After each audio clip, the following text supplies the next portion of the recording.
I'm Robert Parker, and this is my lovely wife, Betsy, and we've been married last week 50 years. We met 51 years ago at a wedding in Nashville, Tennessee. I took my girlfriend up there, and after the wedding, I met her parents real well. I didn't know Betsy that well, but I met her, and she left and went back to Arizona, and through her parents and everything, I got her address and started writing her.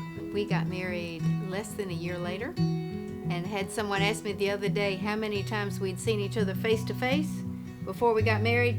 Less than 12. She was my mail order bride. We've been asked many times, what are the keys to making a good marriage? And I think one of the things that I learned from my family, from my parents, is that they put each other first, and they loved each other, and they sacrificed.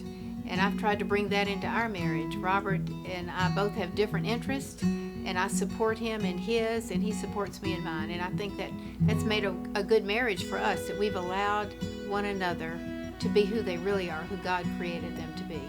When I was young, my mother sat me down one time. I was about 13 years old, and I was playing mama against daddy trying to get my desires. And my mother looked at me, and she told me, she said, "Boy, I want you to know that I love you, but I love your father more. And don't you ever do anything that will cause trouble between me and him." The family revolved around their love together, and that's what kept us together. We've tried to apply that to our marriage as well. And putting the Lord first has been the key, and then love for each other. And we wanted our children to realize that was an important ingredient in our family. And in doing that, we allowed them only one activity at a time, so we could sit around the table at night and be together. When Robert and I got married, we made a vow that we would love one another.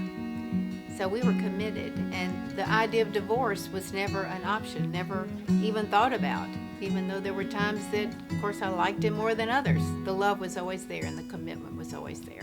The last 3 sermons on love, self-control, and endurance, and those things is part of my life, and I was brought up with those things. So with Betsy, it's they all apply. You know, our love is not based on how she day-to-day things. It's based on the fact that I love her. I've made a commitment to be there the whole time, and I've controlled myself, and it's the long run. It has nothing to do with anything else. That's my commitment to her. I injured my hand several years ago, and through that, he took care of me in a godly manner. Robert really had to do things that I couldn't do for myself, and I can remember he had to put on my makeup and even my eyeliner. He told me that you might lose some of your fingers, but it'll be okay. I'll always be here for you. A few years ago, Robert sent me a voicemail that I've kept that was so special, because it said something so endearing.